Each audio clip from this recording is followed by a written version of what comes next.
Welcome back everyone in the next tutorial class of Applied Mathematics.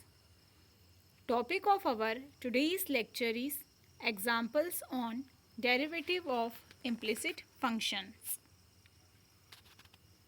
अब हम देखते हैं course outcome. Calculate the equation of tangent, maxima, minima and radius of curvature of differentiation. So let's see the learning outcome. So after watching this video, you will be able to know what is the derivative of implicit function and how to solve examples based on it. आज का ये video देखने के बाद आप सभी को implicit function क्या है और उससे रिलेटेड एग्जाम्पल्स को किस तरह से सॉल्व करना है ये अच्छे से समझ में आने लगेगा. So let's start today's class of derivative. आज हम हमारा डेरिवेटिव चैप्टर में इम्प्लिसिट फंक्शंस के कुछ और एग्जाम्पल्स को सॉल्व करना सीखेंगे यहाँ पर. तो हमारा आज का एग्जाम्पल है find dy by dx if x cos y plus y cos x equal to 0. तो अब हम इसका सॉल्यूशन देखते हैं. जैसे कि आपको यहाँ पर दिखाई दे रहा है, ये जो टर्म गिवन है यहाँ पर हम x और y दोनों वेरिएबल को एक दूसरे से अलग नहीं कर सकते. ठीक है, तो इसलिए ये हमारा कौन से इसका एग्जाम्पल है, इम्प्लिसिट फंक्शन का. ओके, तो इसका सॉल्यूशन कुछ इस तरह से हो जाएगा. गिवन क्या दिया हुआ है, x cos y plus y cos x equal to 0. इसके अकॉर्डिंगली जो भी टर्म हमारा दिया हुआ रहता है उसमें हम सब में पहले क्या करते हैं, डिफरेंशिएट करते हैं.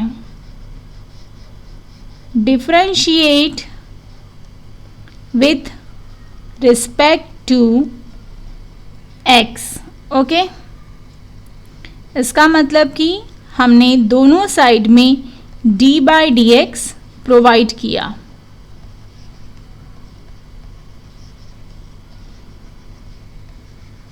Bracket complete equal to d by d x of 0 लिखना है तो लिख भी सकते हैं, नहीं लिखा डायरेक्ट भी 0 लिखा तो भी चलेगा. ठीक है, क्योंकि डेरिवेटिव ऑफ 0 इक्वल टू 0 ही है. ओके, अब लेफ्ट हैंड साइड सॉल्व करते हैं.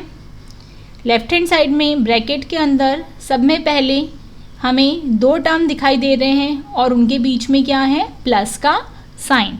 तो हम फर्स्ट स्टेप में सब में पहले क्या करेंगे, दोनों ही टर्म को separately d by d x provide करेंगे. d by d x of x cos y plus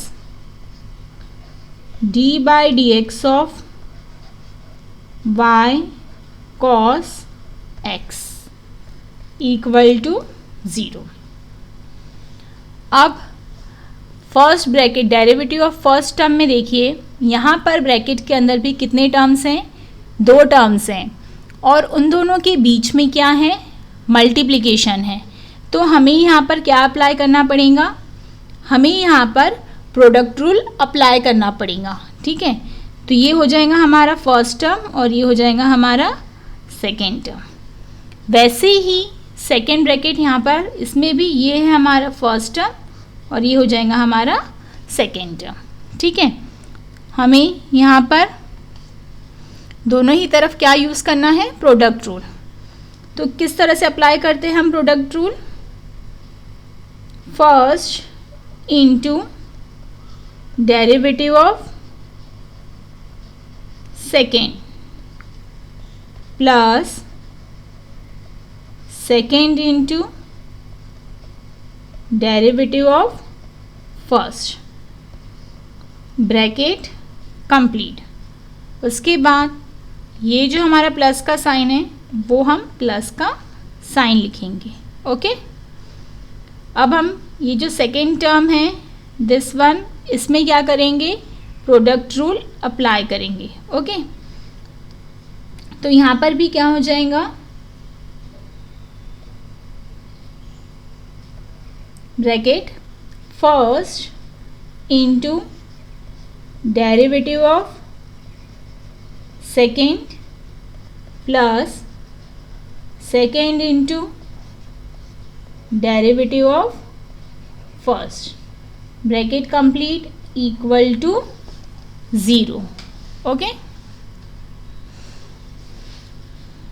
next step, x as it is, derivative of cos y। तो इसके लिए हमें क्या करना पड़ेगा, हमें स्टैंडर्ड फॉर्मूलों की लिस्ट देखना पड़ेगा। तो वहाँ पर हमारे स्टैंडर्ड फॉर्मूलों में डेरिवेटिव ऑफ कॉस y है कि हमारे पास नहीं, क्या है, डेरिवेटिव ऑफ कॉस x है।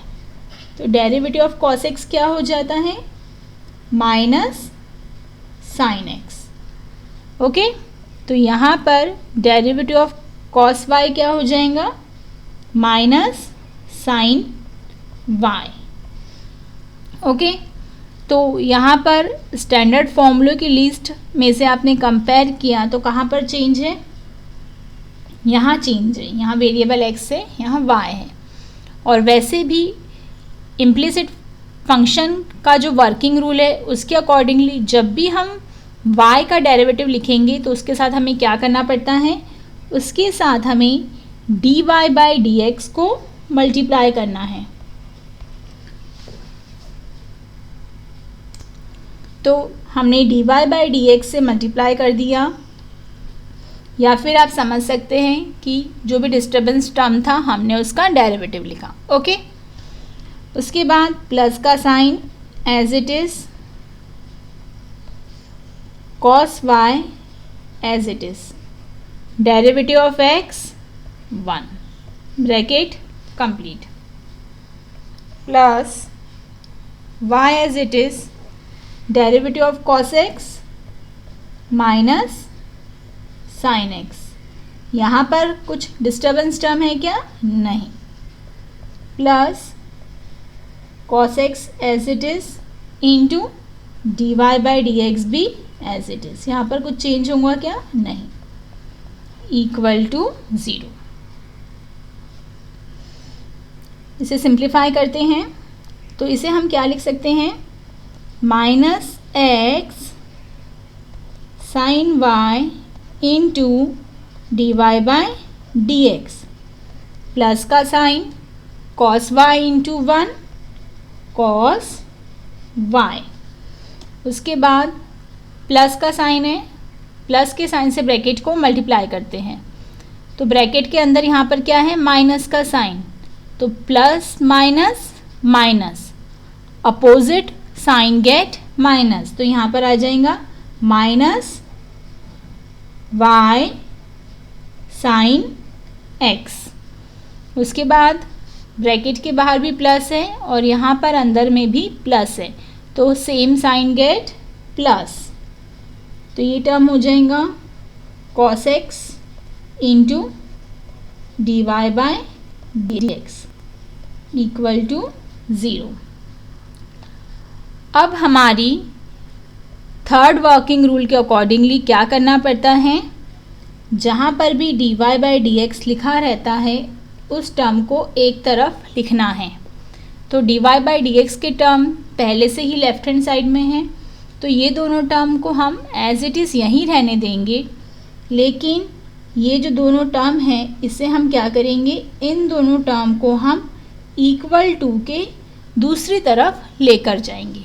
ओके, तो देखते हैं कि हमारा टर्म किस तरह से हो जाएगा, minus x sine y into d y by d x plus cos x into d y by d x equal to 0। लिखना है तो लिखिए, नहीं लिखा तो भी चलेगा। अब ये जो लेफ्ट हैंड साइड में दो टर्म थे उन्हें हम राइट हैंड साइड में लेकर आ रहे हैं, तो प्लस कॉस वाई था तो राइट हैंड साइड में आके ये हो जाएगा माइनस कॉस वाई, और ये जो माइनस वाई साइन एक्स था ये राइट हैंड साइड में आकर हो जाएगा plus y sine x. Okay, next step में हम क्या करेंगे, dy बाई डी एक्स को कॉमन ले लेंगे, तो ब्रैकेट में हमारा आ जाएगा minus x sine y plus cos x equal to minus cos y plus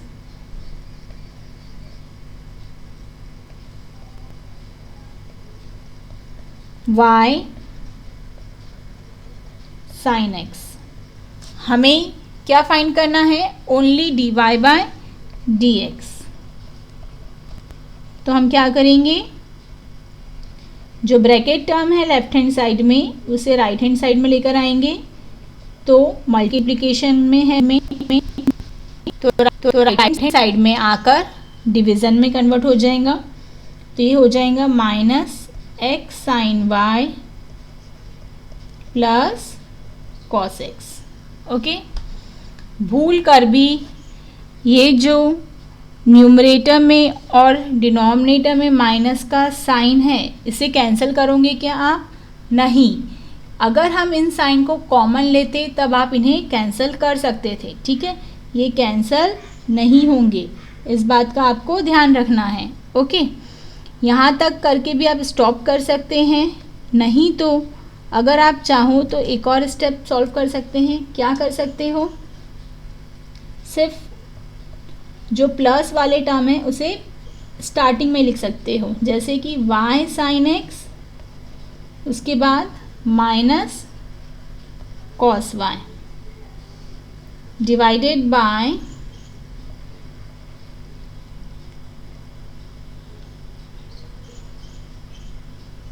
cos x, cos x के सामने प्लस का साइन है तो cos x minus x sine y. तो ये हमने फाइंड आउट कर लिया d y by d x. Okay, तो ये हमारा इम्प्लिसिट फंक्शन का ही एक और एग्जाम्पल है। ओके, अब हम इससे रिलेटेड कुछ एग्जाम्पल आपको सॉल्व करने के लिए दे रहे हैं, तो आपको उन्हें प्रैक्टिस करना है।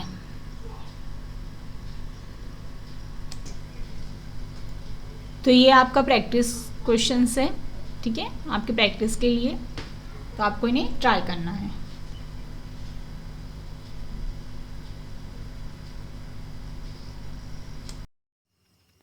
Our upcoming topic is examples based on derivative of implicit functions. Thank you. Thank you for watching this video. So keep learning, happy learning.